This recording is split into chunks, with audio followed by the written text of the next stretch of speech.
Welcome to class बच्चों। BA first year में कल हमने पढ़ा था काव्य गुण। आज हम पढ़ेंगे शब्द शक्तियाँ। शब्द शक्तियाँ आपने 12वीं में भी पढ़ी हुई हैं, आपके व्याकरण पोर्शन में लगती थी ये।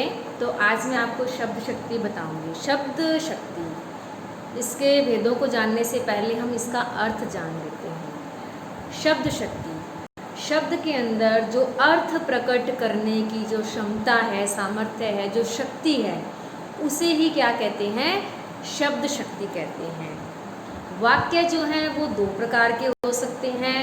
जैसे कुछ वाक्य ऐसे होते हैं जिनका सभी के लिए समान अर्थ निकलता है, और कुछ वाक्य ऐसे होते हैं जिनका सभी अपनी परिस्थिति के अनुसार, अपनी मनस्थिति के अनुसार उसका अलग अर्थ निकाल लेते हैं।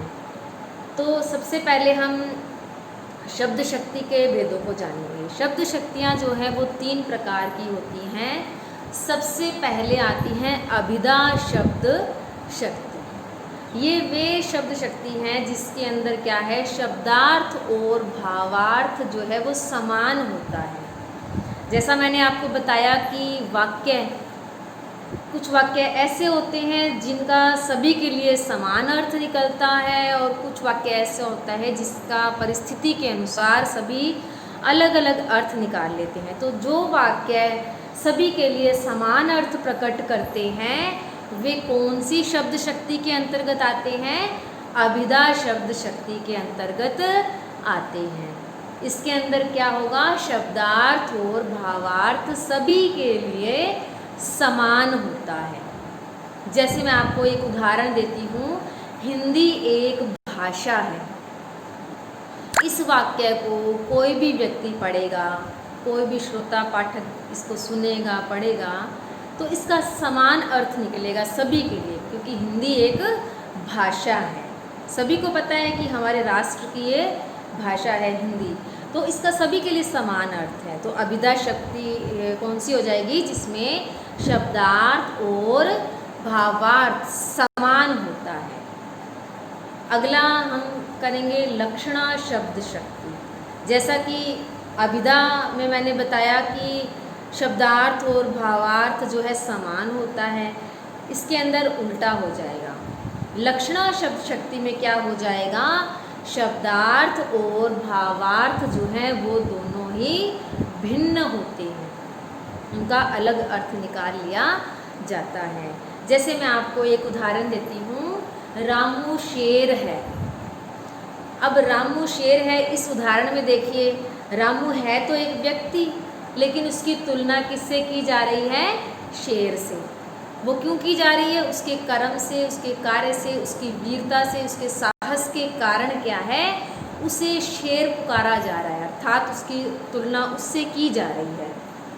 तो ये क्या है, संज्ञा और सर्वनाम की जो विशेषताएं बताते हैं, वहाँ पर आपको लक्षणा शब्द शक्ति मिलेगी। जहाँ पर संज्ञा सर्वनाम की विशेषताएं बताई जा रही है, वहाँ पर लक्षणा शब्द शक्ति होती है। जैसे मैंने अभी आपको उदाहरण दिया, रामू एक शेर है, रामू शेर है जैसे, तो इसमें रामू है तो व्यक्ति, लेकिन शेर से उसकी तुलना की जा रही है, यानी कि उसकी विशेषता को, संज्ञा कौन है यहाँ पर? रामू। ठीक है, उसकी विशेषता क्या बताई जा रही है, किससे की जा रही है? शेर से। उसके गुणों के कारण उसकी तुलना शेर से की जा रही है। तो इस तरह से लक्षणा शब्द शक्ति आपको समझ में आ गई होगी। और तीसरी जो अंतिम इसका जो भेद है वो है व्यंजना शब्द शक्ति। व्यंजना शब्द शक्ति में क्या होता है, इसका कोई अन्य ही अर्थ निकलता है। ठीक है, शब्दार्थ भावार्थ से कुछ अन्य तीसरा व्यंग्यपूर्ण ही कोई अर्थ निकलता है। सबके लिए अलग अलग, जैसे मैंने वाक्य बताए थे आपको कि कुछ वाक्य ऐसे होते हैं जिसका सभी के लिए समान अर्थ होता है, और कुछ वाक्य ऐसे होते हैं जिसका सभी अपनी परिस्थिति के अनुसार अलग अलग अर्थ निकाल लेते हैं। तो जो सभी अपनी परिस्थिति के अनुसार अलग अलग अर्थ निकालते हैं वह व्यंजना शब्द शक्ति के अंतर्गत आता है। जैसे मैंने आपको एक उदाहरण दे रही हूँ, 8 बज गए। 8 बज गए, इस वाक्य में सबने इस शब्द का या इस वाक्य का अलग अलग अर्थ निकाला। जैसे कोई रात्रि में पहरा दे रहा है, तो सुबह के 8 बज गए, तो उसकी छुट्टी का समय हो गया है तो उसे घर जाने का संकेत मिल गया है। वो देखेगा घड़ी की तरफ 8 बज गए, उसके लिए 8 बजना क्या है, घर जाना, छुट्टी हो गई। जो कार्यालय में जाते हैं, नौकरी करते हैं, उनके लिए 8 बजे का क्या अर्थ हो गया, ऑफिस जाने का, कार्यालय जाने का समय हो गया। गृहिणी है उसके लिए क्या समय हो गया, पूजा पाठ का समय हो गया, घर के कार्य की शुरुआत करने का समय हो गया। बच्चों के लिए इसका अर्थ क्या निकलेगा कि स्कूल जाना है, उसकी तैयारी कर रही है। तो सभी क्या है, इसका अलग अलग अर्थ निकालते हैं।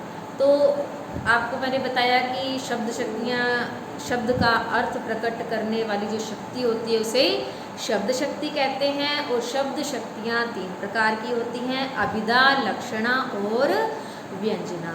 अभिधा में क्या होगा, भावार्थ और शब्दार्थ दोनों समान होंगे।